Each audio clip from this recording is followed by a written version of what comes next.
आज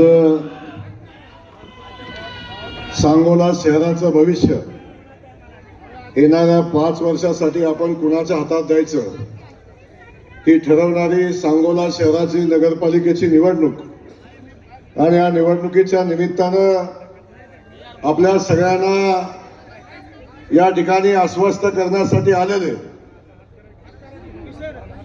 या राज्याचे कर्तव्यदक्ष मुख्यमंत्री लोकनेते आणि ज्यांचं या सांगोला शहराशी सांगोला तालुक्याशी खूप जवळचं नातं आहे, अगदी आबासाहेब असल्यापासून साहेबांनी ते नातं सातत्यानं जपलेलं आहे, ते आपले मुख्यमंत्री सन्माननीय देवेंद्र फडणवीस साहेब या ठिकाणी उपस्थित असलेले ज्यांनी आत्ताच आपलं मनोगत व्यक्त केलं ते या सांगोल्याचे आमदार सन्माननीय बाबासाहेब देशमुख, सन्माननीय गोपीसेठ पडळकर, सन्माननीय समाधानजी अवतडे, सन्माननीय साहेब परवा एक सभा झाली इथं, त्या सभेमध्ये एक आमदार जो तुतारीवर निवडून आलता अकलेचे तारे तोडून गेला, पण मी या सगळ्यांना सांगेन तिकडे एक तुतारीचे आमदार होते, आज आमच्या सोबत एक इथं बसलेत, सन्माननीय नारायणाबा. आम्ही हिशोब ठेवत नाही, उधारी ठेवत नाही.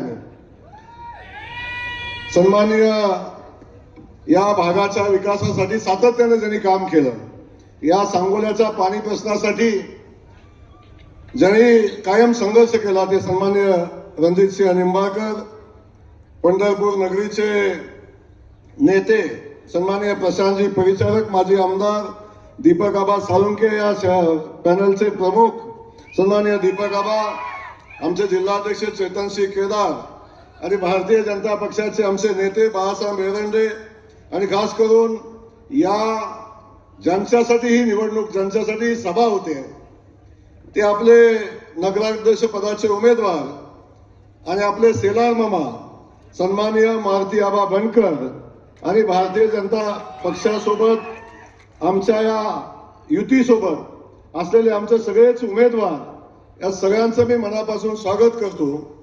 आणि स्वागत करत असताना मी काय फार बोलणार नाही, साहेब बोलणार आहेत, साहेब आपल्याला सांगतील, पण मी एवढंच सांगण्यासाठी आलोय की या ठिकाणी आपण बघितलं सभा झाली, त्याच्या अगोदर प्रेस कॉन्फरन्स झाली आणि आमचे मित्र सन्माननीय शहाजी बापू पाटील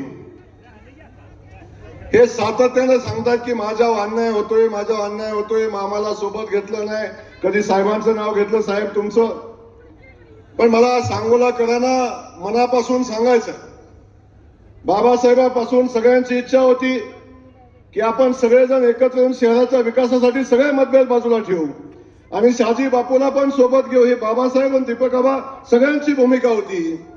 पण मी सांगोलाकरांना पहिल्यांदा सांगेन, शहाजी बापूंनी या बैठकीत न बसता शहाजी बापूंनी साहेब सगळ्यात पहिला त्यांचा उमेदवार जाहीर केला, उमेदवारी जाहीर केलं, नगराध्यक्ष पदाचा उमेदवार जाहीर केला. आता लग्न ठरल्यावर मला म्हणतात लग्न जमवायचं बघा, तर सगळं झालं आणि आता आमच्यावर ब्लेम करता की या शहरामध्ये माझ्यावर अन्याय होतोय, सांगोल्यामध्ये अन्याय होतोय. मी सांगेन बापू आपले खूप चांगले संबंध आहे, असे हे उदय राहतील, पण आपण ज्या भावनिकतेने इथं बोलताय, जी भूमिका मांडताय, माझा निवडणुकीला पराभव झालाय, माझ्याकडे आता काहीच राहिलं नाही, आता मला किमान नगरपालिका तरी मला द्या, ही भूमिका आपण घेताय.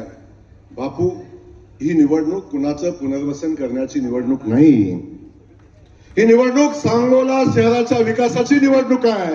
ही निवडणूक सांगोला शहराला काय पाहिजे हे देण्याची निवडणूक आहे आणि ही भूमिका घेऊन आपण सगळ्यांनी काम केलं पाहिजे. तेव्हा आपण सांगता की आमच्याकडे नगर विकास खातं आम्ही खूप पैसे आणले, साहेब काय झालं, खूप मोठा आकडा आहे, खूप मोठा आकडा आहे, एवढे पैसे आणलेले आहेत, एवढे पैसे आणलेले आहेत साहेब, पण या शहरात पैसेच दिसेना, या शहरात कामही दिसेना, या शहरात चर्चा फक्त टक्केवारीची आहे, दुसरी चर्चाच नाही. आमचं म्हणणं एवढंच आहे, या शहराच्या विकासासाठी जो पैसा आला तो त्या विकासाला वापरला गेला पाहिजे, एवढीच आमची भूमिका आहे.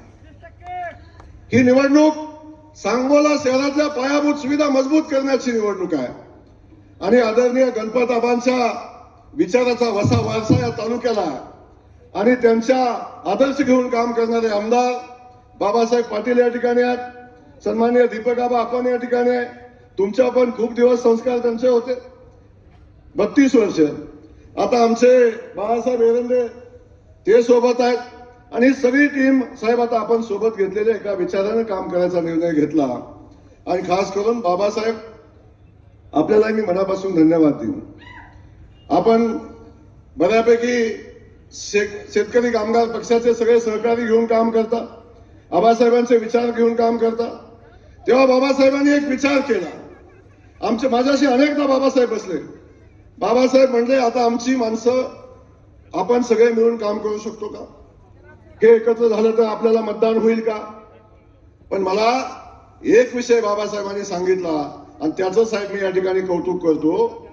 बाकी सगळ्या गोष्टी बाजूला राहतील, परंतु आता या सांगोला नगरीचा विकास करायचा असेल, या तालुक्याचा विकास करायचा असेल, या तालुक्यातल्या राहिलेल्या पाणी योजना पूर्ण करायच्या असतील तर मला मुख्यमंत्री महोदयांच्या सोबत राहायला पाहिजे.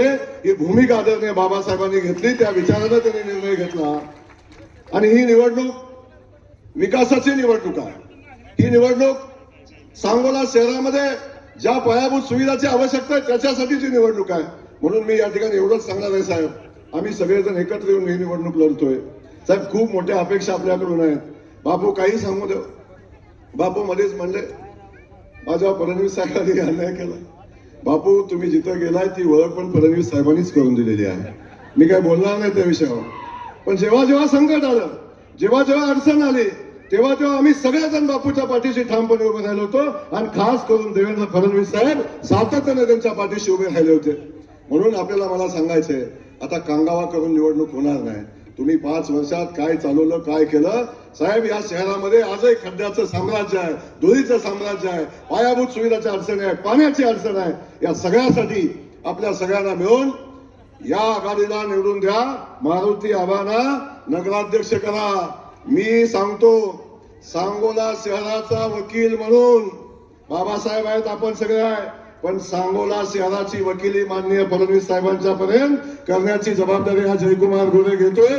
इथं लागेल तर सगळं उभं करू आणि सांगोला शहराचा विकास करू. 2 तारखेला आपण सगळ्यांनी मिळून कमळाच्या चिन्हाच्या समोरचं बटन दाबा आणि खाली जे जे चिन्ह आहेत आपल्या युतीची, आघाडीची, युतीची, त्या सगळ्या चिन्हाच्या समोरचे उमेदवार, शहर विकास आघाडीचे उमेदवार आपण निवडून द्या आणि बाकी सगळी विकासाची जबाबदारी या सांगोला शहराची जबाबदारी साहेब मी विनंती करतो आबासाहेबांच्या नंतर हा सांगोला तालुका आपण दत्तक घ्यावा आणि या तालुक्याचा, या शहराचा विकास करावा एवढी विनंती आपल्याला करतो. आणि पुन्हा एकदा माझ्या सांगोल्याच्या जनतेला विनंती करतो, आपण मारुती आबाला निवडून द्या आणि या शहराचा विकास करण्याची संधी द्या. जय हिंद, जय महाराष्ट्र.